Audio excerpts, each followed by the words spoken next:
Uma mente acostumada à velocidade perde a sua profundidade.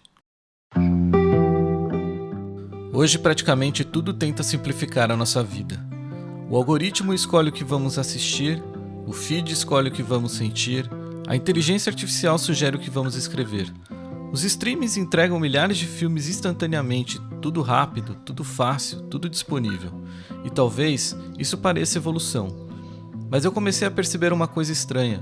Quanto mais a vida elimina o esforço, mais difícil fica pensar profundamente, criar algo autêntico ou até sustentar presença nas coisas.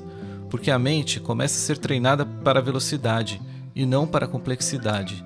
E nesse ponto, a gente se perde de nós mesmos. Você já parou para pensar o quanto das escolhas que você toma no seu dia a dia não são suas?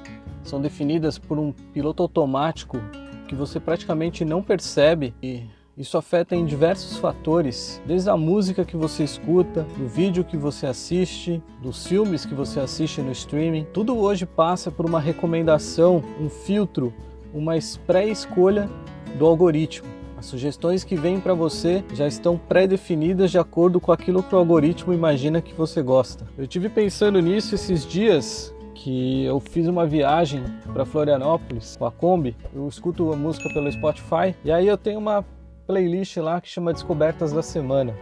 E toda vez que eu entro, eu aperto o play ali, normalmente as músicas me agradam, eu gosto das músicas, mas enquanto eu estava na viagem, é uma viagem longa devagar, né? Você vai...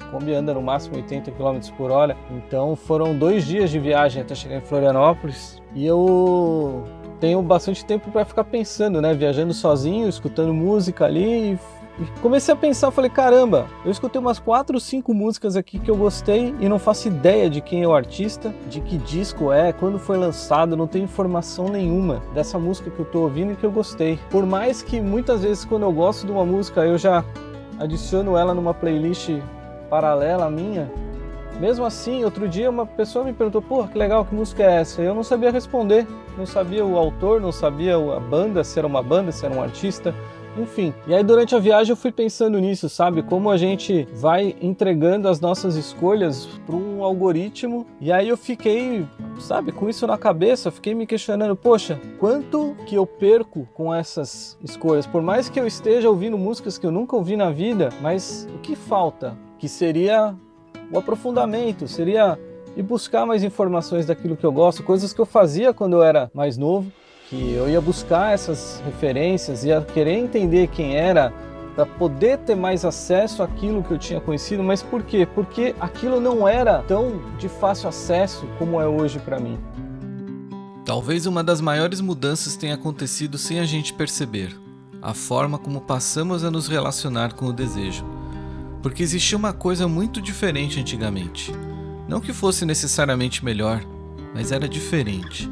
As experiências tinham mais peso porque existia espera, existia uma limitação, existia uma ausência, e isso mudava completamente a forma como a gente vivia as coisas. A verdade é que na época a gente não tinha muita essa facilidade que a gente tem hoje de escutar a música de tudo quanto é artista, de assistir qualquer filme. A gente tinha uma certa escassez. Se o disco não tivesse chegado aqui no Brasil e você não conhecesse ninguém que pudesse te trazer um disco daquele lançamento, você jamais teria acesso a isso, né? A gente não tinha computadores e essas coisas. Então a gente dava muito mais valor, na minha opinião, nessa época, quando a gente chegava um disco novo de uma banda que a gente gostava na mão, a gente destrinchava aquele disco, né? Lia todo o encarte, apreciava o trabalho feito, né? Ouvia as músicas em sequência. Ainda na época do vinil você ainda tinha o trabalho de ter que virar o disco, né? E não estou querendo entrar no saudosismo aqui. O que eu estou querendo dizer é que por mais que as tecnologias tragam muitas facilidades para a gente hoje, muitas das coisas que faziam a gente dar valor a essas coisas foram se perdendo. E como que a gente poderia resgatar isso, né? Outra coisa que acontece de vez em quando comigo, às vezes eu estou assistindo algum vídeo, alguma coisa, e me vem um insight para gravar um vídeo para vocês, né? E isso me força a pensar, a escrever, a roteirizar e transformar esse insight numa estrutura de vídeo que possa ser trazida para vocês. E vocês podem reparar que eu não trago os vídeos aqui completamente narrados ou com uma coisa pronta, porque eu gosto dessa coisa do raciocínio durante o momento em que estou gravando, porque isso vai me puxando memórias, vai me trazendo novas ideias, e muitas vezes aquilo que eu acrescento para vocês de experiência pessoal surge nesse momento. Principalmente no Instagram, eu tenho visto cada vez mais o uso do ChatGPT até como um padrão já, né? É padronizado a forma como o texto traz, né?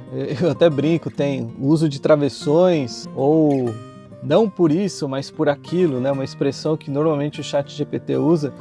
E isso tem me incomodado de uma forma, assim, porque até canais e conteúdos que eu gostava de acompanhar, eu sinto que a pessoa está entrando nesse modo preguiçoso de fazer. E está se perdendo a qualidade, a autenticidade, perdendo tudo que aquele canal trazia para mim, sabe? Eu não sei se vocês sentem isso também com as coisas que vocês acompanham, mas recentemente gravei um vídeo falando sobre a autenticidade, o algoritmo e as inteligências artificiais, elas estão transformando tudo num produto empacotado que daqui a pouco vai ser tudo igual para todo mundo. A gente não vai ter um aprofundamento, a gente não vai ter uma coisa autêntica se a gente não tomar cuidado.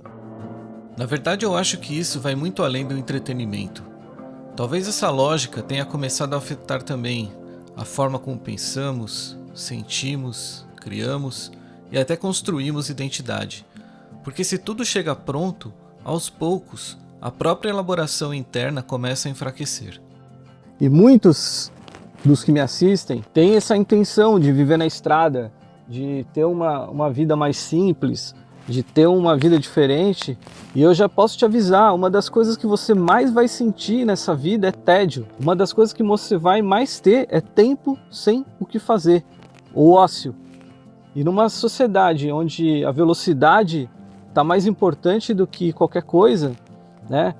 Tem muita gente que não consegue fazer uma coisa só, não consegue parar e ouvir uma música, não consegue parar e assistir um filme. A pessoa está assistindo o filme, mas está com o celular, respondendo mensagem, está ouvindo música e está na academia. Ela está sempre fazendo várias atividades ao mesmo tempo e nunca prestando atenção, nunca se doando 100% para essa atividade. E eu acho que isso faz muita falta hoje em dia, sabe? Por exemplo, eu na estrada, foram horas por dia ali, 8, 9 horas dirigindo, dedicado apenas àquilo, sabe? Dedicado, às vezes a gente entra ali no piloto automático dirigindo, mas estava ouvindo uma música, prestando atenção, ou entrando nas reflexões que eu estou trazendo aqui hoje para você, que vieram desse momento. E aí, né, onde a gente quer chegar com tudo isso, né? Onde eu quero chegar com esse papo que eu estou trazendo para vocês, é justamente para a gente policiar essas escolhas, para a gente ter um pouco mais de autonomia e um pouco mais de autoridade naquilo que a gente assiste, naquilo que a gente consome, para entender melhor esse consumo, sabe? Às vezes a gente cai num vídeo, muitas pessoas comentaram isso aqui no canal, pô, caí no seu vídeo aqui, o algoritmo me indicou você, ou seu vídeo apareceu aqui para mim, mas por que apareceu para você? Você já fez essa pergunta? Talvez você esteja pesquisando alguma coisa, ou talvez você esteja rodeando um assunto e não tenha percebido ainda que aquilo é importante para você. Talvez você acredite que é coisa do destino, mas não é. Alguma coisa fez com que o algoritmo te entregasse esse conteúdo. Talvez você estava assistindo alguma coisa de Kombi e apareceu o meu canal, ou talvez você estava vendo alguma coisa sobre sair da corrida dos ratos, por exemplo, e caiu no meu canal, mas você entende que tem alguma coisa aí rodeando você, para você mergulhar um pouco mais, entender um pouco mais as suas escolhas, o que pode fazer diferença para você, entender isso para você levar para sua vida. Talvez a conveniência tenha nos dado acesso a tudo, mas talvez também tenha tirado algo importante do caminho. A espera, o mistério, o envolvimento, a construção interna. E talvez o problema não seja termos acesso demais. Talvez seja nunca mais precisarmos desejar verdadeiramente alguma coisa.